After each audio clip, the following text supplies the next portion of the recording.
আহিছিলোঁ আইতা গাটো ভাল নাই এই জাজি নৈ বৈ আছে দেখিছেনে পানী ঘোলা এতিয়া আইতা কঁকালটো খুব বিষ বোলে আহিছোঁ আইতাৰ ওচৰত ৰ'ব দেই জপনা এখন মাৰিলোঁ আইতা গা ধুই আছে ভাতকেলা বাৰীখন মই দেখাম বাৰু ৰ'ব ভাতকেলা বাৰী এবাৰ কেনেকুৱা হৈছে নাজানো আইতা এতিয়া গা ধুই আছে বহুত কষ্ট পাইছে তেওঁ ইয়া গা ধুইছে চাওক তেওঁ ইমানেই কঁকাল বিষ নহয় কেনেকৈ গা ধুইছে চাওক মই তেওঁক কৈছোঁ গৰম পানী অকণ ল'ব লাগে বুলি তেওঁ গৰম পানী নাই লোৱা আকৌ আপুনি কঁকালটো তলত ঢালিব লাগে আইতা গম পায়নে অ' দেহি হা গৰম পানী অকণ আপুনি তেনেকৈ আপুনি কঁকালটো তলত মানে মগটোৱে ঢালি দিব সেই বাতিটোৱে চাওক কিমান কষ্ট পাইছে দেখিছেনে বাৰু অকল কঁকাল চোৱা বিষ হয় না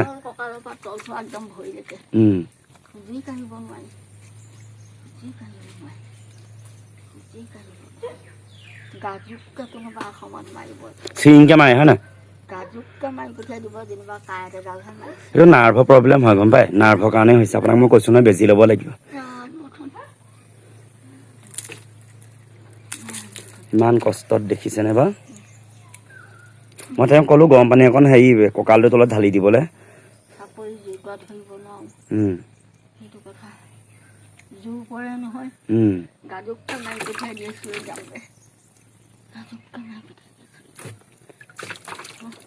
সঁচাকৈ দেই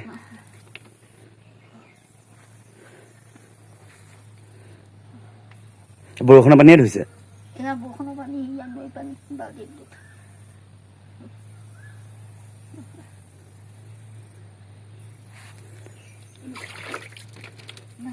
ৰাইজসকল আশীৰ্বাদ কৰিব দেই আইতা যাতে সোনকালে ভাল হয় ধৰক আপুনি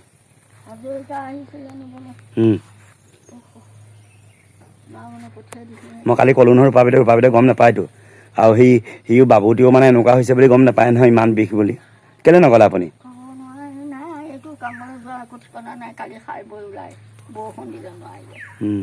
আৰু এইবোৰ কাম সদায় নোলায় নহয়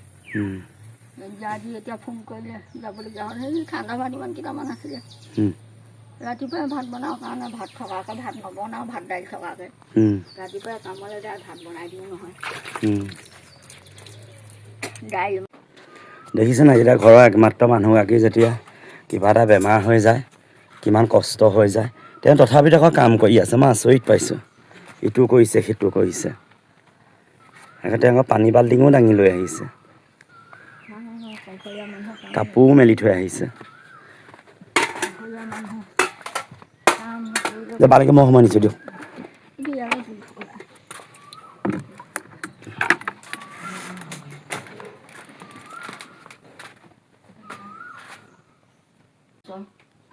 অখণ্ড ভাগৱতৰ তেল ঘঁহিলে তেওঁ বোলে ভাল পাওঁ বুলি কৈছে দেখিছে মানে আপুনি ভাগৱতৰ তেল আনি থৈছে হয় নাই তেলকণ ঘঁহিলে বোলে কঁকালটো অকণ ভাল পাওঁ বুলি কৈছে বেছিহে হয় চব বাদ দিলোঁ আৰু বেছি হয় যেতিয়া সেইবোৰ বস্তু ঘঁহি কি লাভ নাই ভাগৱতৰ তেলটো খাই কাম কৰে ভাগৱতৰ তেলে ন ভাগৱতৰ তেলটো খাই কাম কৰে মোৰ এইবোৰ নাৰ্ভৰ প্ৰব্লেম নহয় চৰকাৰ মোৰ এইবোৰ অন্য আইতাও এনেকুৱা অৱস্থাত আপুনি এতিয়া সেই গা পা ধুই পিনি গোঁসাই ঘৰ চাকি দিব নালাগে হাৱলিব নোৱাৰে নহয় চাপৰিব নোৱাৰিব নহয় গম পায় নাই নোৱাৰোঁ এতিয়া বন্তি লগাব বহিব নোৱাৰোঁ এতিয়া কেনেকৈ গোঁসাই ঘৰ বন্তি লগাম কৈছোঁ আৰু প্ৰভু ভগৱন্তক দুখ নধৰিব পৰাপক্ষত মই বন্তি নজ্বলোৱাকৈ নাথাকোঁ নোৱাৰিছোঁ এতিয়া মই কি কৰিম ধূপ এডালকে জ্বলাওঁ পুৱা গধূলি ধূপ এডালকে জ্বলাওঁ আৰু তেওঁ অন্ত জানি সকলো জানি আছে তেওঁ সকলো জানি আছে আইতা পাউডাৰ দেখিছে নে পাউডাৰ দেখাই দিছোঁ তেওঁ জানি আছে জানিছে তেওঁ বুজিছে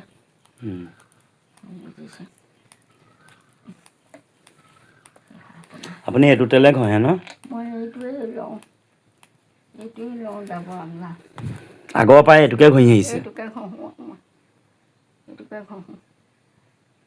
ঘঁহোঁ এইটোৱে ঘঁহোঁ মই। হয় ক্ৰীমটো আছেগৈ আছে বৰ তেলীয়া ৰাতিহে ঘঁহো মই দিনত নঘঁহো নহয় উম। মই দিনত নঘঁহো এইবোৰ ৰাতিহে ঘঁহো তেলীয়া বস্তু ধেৰ নালাগে নহয় অকণমান হ'লেই হৈ যায় গোটেই মুখখন বিয়পি পৰে অকণমান কিন্তু আঙুলিয়ে মুখখন বৰ ধুনীয়া লাগে চাবচোন আপুনি হয় নাই বাৰু আপুনি গৰমতো মুখখন টানে টানে অকণমান ৰাতি লগাই শুই দিব লাগে দিনত মই পানী দি ধোৱা একোৱে নলগাওঁ তাৰপৰা মই সেই তোমাৰ সেই মাহীয়েকৰ ঘৰলৈ যাওঁতেও মই ইয়াৰ পৰা দুটা শিৱসাগৰৰ পৰা দুটা কিনি লৈ গৈছোঁ তাত কিজানি নাপাওঁ এনেকুৱা এই হালধীয়াটো অঁ আমাৰ মায়েও ঘঁহে ময়ো ঘঁহো সেইটো সেউজীয়া এটাও আছে অঁ এই পিছে তাতো আছে ব্যৱহাৰ কৰে সেইটো মই বস্তু তেলটো গোন্ধটো ভাল পাম বোলা মই আগতে আৰু ভাল আছিলে আজিকালি মুকলি হৈছে 2 নম্বৰী হ'ল ন 2 নম্বৰী হ'ল আগতে আৰু আছে এই তিতা কেৰেলাকেইটা কেলৈ তিতা হৈছে ভাজিম বুলি কালি বাবু কাৰণে আনিছিলে ৰাতিপুৱা ভাজিম বুলি সেয়া কিনা আম নে বাৰী আম কিনা কিটা বাৰী আম নাই নহয় বান্দৰৰ পৰা আম খাবলৈ নাপায় নহয় বা কোনেও খাবলৈ নাপালে বাৰী ঘৰৰ আম চব বান্দৰে কলিয়ে পৰা ধ্বংস কৰিলে সেই কলি কোলাকে কেইটামান বুটলি আনি আচাৰ অকণমান বনালোঁ তাকে এইকেইটা এতিয়া পানী পৰা তুলি থ'ব লাগিব তাৰো ভাজিবলৈ সময় নহ'লে এইটো চাৰ্জাৰ লাইট আনিলোঁ আকৌ এইটো আনিলে ন অঁ দিগদাৰ হয় নহয় এইটো চাৰ্জাৰ লাইট আনিলে দেখিছে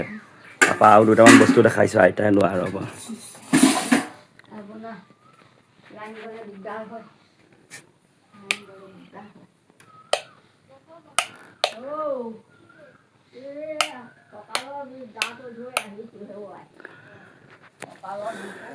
মণিয়াম আহি শুলেহি দেখিছে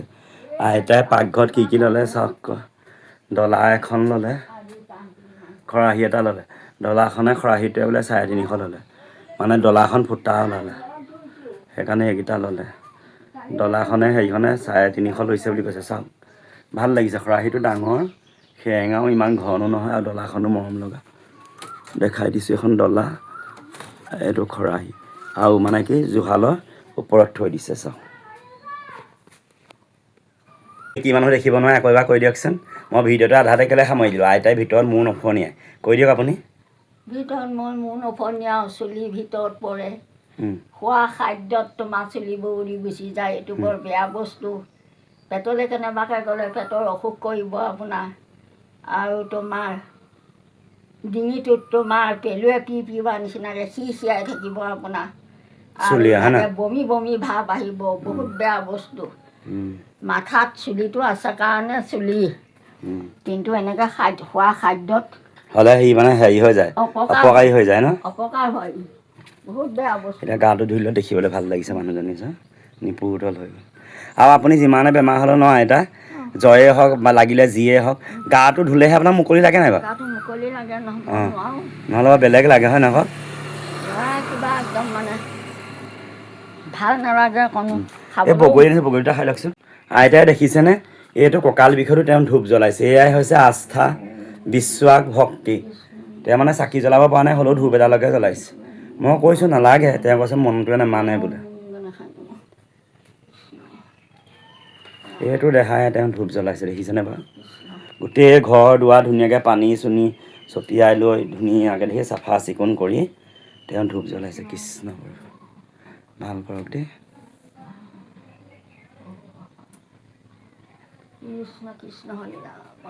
মানুহৰ এয়াই হৈছে আস্থা বিশ্বাস মানে নিৰ্ভৰ কাৰোবাক বিশ্বাস এটা ডাঙৰ বস্তু ন ভাবিলে আচৰিত লাগে কিন্তু এইটো দেখাই তেওঁ গা ধুই লোকৰ মানুহে কিবা এটা বিচনাত পৰি খালেহেঁতেন আজি থকা মানুহে তেনেকুৱা কাম কৰে তেওঁ আকৌ দেখিছে নাই ধূপ জ্বলাই ইমান ধুনীয়াকৈ ঘৰ পানী দুনি ছটিয়াই সেইটো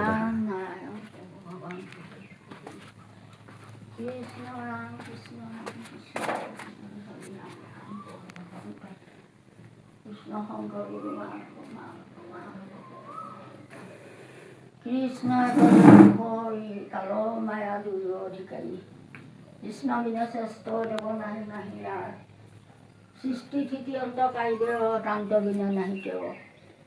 জানিবা বিষ্ণুকে সমস্ত জগতেই সাৰ ৰাম জানিবা বিষ্ণুকে সমস্ত জগতেই পাৰ হে প্ৰভু কৃষ্ণ মাধৱ হৰি ৰাম ৰাম নাৰায়ণ ব্যঞ্জন জ্ঞাতাৰ নিৰাময় মুৰাৰী হৰি হৰি ৰামী মাধৱ মাধৱ মাধৱ মাধৱ হৰি হৰি ৰাম ৰাম ৰাম হৰি হৰি হৰি প্ৰভু কৃষ্ণদেৱ কৃষ্ণদেৱ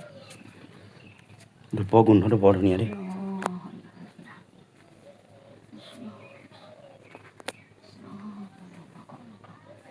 ৰাম নাৰায়ণ প্ৰভু নাৰায়ণ প্ৰভু আসন পাতি বহি আপোনাৰ প্ৰভু সেৱা ধৰিব পৰা নাই বন্তি জ্বলাব পৰা নাই প্ৰভু অভাগিনী শতকোটি দুখ ক্ষমা কৰি প্ৰভু আপুনি নিজ গুণে নিজে সেৱাত তুষ্ট হৈ অভাগিনী কৃপা কৰক জন্মে জন্মান্তৰ আপোনাৰ শ্ৰীচৰণত খাই দিয়ক আপোনাৰ অভয় পংকজ চৰণত ভক্তি দিয়ক ভক্তি দিয়ক ভক্তি দিয়ক ভক্তি দিয়ক প্ৰভু ভগৱন্ত ভক্তি দিয়ক হে প্ৰভু নাৰায়ণ শ্ৰীমন্ত শংকৰ হৰি ভকতৰ জানা যেন কল্পতৰু কান্ত বিনাই নাই নাই নাই আমাৰ পৰম গুৰু ৰাম আমাৰ পৰম শংকৰ মাধৱ ভেদস্য গুৰু নাহি দ্বিত কৰ দোহাৰ নাম কীৰ্তন কৰি কীট ব্ৰহ্মা আদি কৰি জীৱ যত ৰাম ৰাম ৰাম ৰাম মায়া সজা মাজে আচৰে ভূমতি যায় তুমি সে চৈতন্য সনাতন ৰাম ৰাম ৰাম ৰাম ৰাম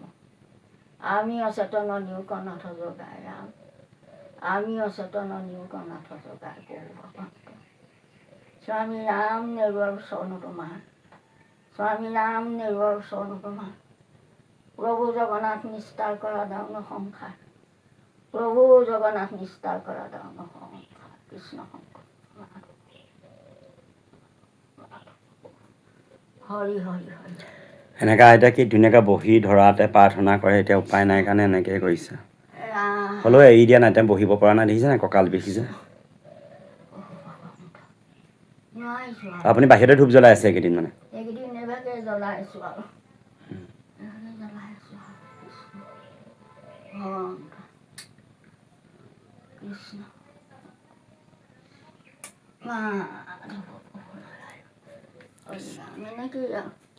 একো নাই দিয়ক আপুনি খালি এৰি দিয়া নাই যেন সেইটোৱে ডাঙৰ কথা ন বিশ্বাস মনটো শান্তি নাপাওঁ